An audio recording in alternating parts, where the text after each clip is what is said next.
இயேசுவின் சகோதரரும் தாயாரும்.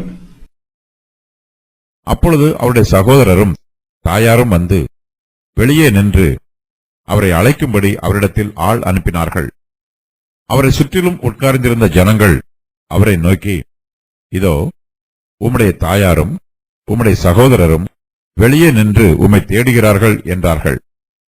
அவர்களுக்கு அவர் பிரதியுத்தரமாக, என் தாயார் யார், என் சகோதரர் யார் என்று சொல்லி தம்மை சூழ உட்கார்ந்திருந்தவர்களை சுற்றி பார்த்து, இதோ என் தாயும் என் சகோதரரும் இவர்களே. தேவனுடைய சித்தத்தின்படி செய்கிறவன் எவனோ அவனே எனக்கு சகோதரனும் எனக்கு சகோதரியும் எனக்கு தாயுமாய் இருக்கிறான் என்றார். வெளியே நின்று. அப்பொழுது அவருடைய சகோதரரும் தாயாரும் வந்து வெளியே நின்று அவரை அழைக்கும்படி அவரிடத்தில் ஆள் அனுப்பினார்கள். அவரை சுற்றிலும் உட்கார்ந்திருந்த ஜனங்கள் அவரை நோக்கி, இதோ உம்முடைய தாயாரும் உம்முடைய சகோதரரும் வெளியே நின்று உம்மை தேடுகிறார்கள் என்றார்கள். இயேசு கிறிஸ்து ஒரு வீட்டில் பிரசங்கம் பண்ணிக்கொண்டிருக்கிறார். அவருடைய பிரசங்கத்தை கேட்பதற்காக ஏராளமான ஜனங்கள் அங்கு கூடி வந்திருக்கிறார்கள். அந்த இடத்திற்கு இயேசு கிறிஸ்துவின் சகோதரரும் தாயாரும் வருகிறார்கள். அவர்கள் வீட்டிற்கு உள்ளே வராமல் வீட்டிற்கு வெளியிலேயே நிற்கிறார்கள். அவர்களுக்கு இயேசு கிறிஸ்துவின் பிரசங்கத்தை கேட்பதில் ஆர்வமில்லை. அது மாத்திரமல்ல, அவர் அங்குள்ளவர்களுக்கு பிரசங்கம் பண்ணுவதும் அவர்களுக்கு பிடிக்கவில்லை. தாங்களும் வீட்டிற்குள் போகவில்லை. வீட்டிற்குள் இருக்கும் இயேசு கிறிஸ்துவையும் வெளியே வருமாறு அழைப்பதற்கு ஆள் அனுப்புகிறார்கள். இயேசு கிறிஸ்து வீட்டிற்கு உள்ளே இருந்தார். அவர் வெளியே வர வேண்டும் என்று அவரிடத்தில் ஆள் அனுப்பினார்கள். அவர் வந்தால் அவரை பிடித்துக் கொள்ளலாம் என்று நினைத்தார்கள். இயேசு தம்மை சூழ உட்கார்ந்திருக்கிறவர்களை சுற்றி பார்த்தார். மார்க்கு 3:5 பார்த்த பார்வைக்கும் இந்த பார்வைக்கும் வித்தியாசம் உண்டு. மார்க்கு 3:5 ஜனங்களுடைய இருதய கடினத்தை கண்டு கோபத்துடனே சுற்றிலும் இருந்தவர்களை பார்த்தார்.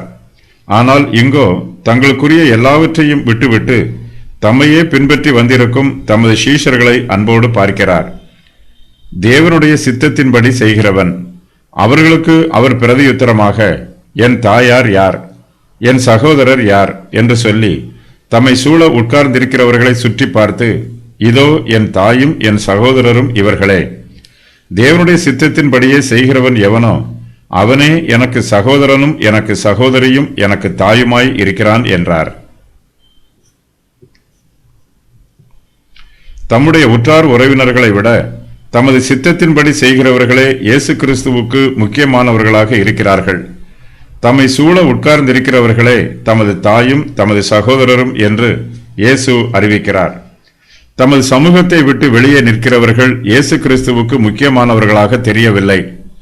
இயேசு கிறிஸ்துவின் பிரசங்கத்தை நமது காதுகளால் கேட்டால் மாத்திரம் போதாது, தேவனுடைய சித்தத்தின் படியையும் செய்ய வேண்டும். அப்போது நாமும் இயேசு கிறிஸ்துவுக்கு சகோதரராகவும் சகோதரியாகவும் தாயுமாகவும் இருப்போம். இந்த சத்தியம் மிகவும் முக்கியமானது. கர்த்தருக்கு பயந்தவர்கள் இயேசு கிறிஸ்துவின் உறவினர்கள். ஆகையினால் கர்த்தருடைய பரிசுத்தவான்களை நாம் கனப்படுத்த வேண்டும். இயேசு கிறிஸ்து பரிசுத்தவான்களுக்கு கொடுக்கும் மகிமையிலும் கனத்திலும் நாமும் பங்கு பெற வேண்டும். தேவனுடைய சித்தத்தின்படி செய்கிறேன் என்று சொல்லுகிறவன் அல்ல, தேவனுடைய சித்தத்தின்படி செய்கிறவனே இயேசு கிறிஸ்துவுக்கு சகோதரனும் சகோதரியும் தாயுமாய் இருக்கிறார்கள்.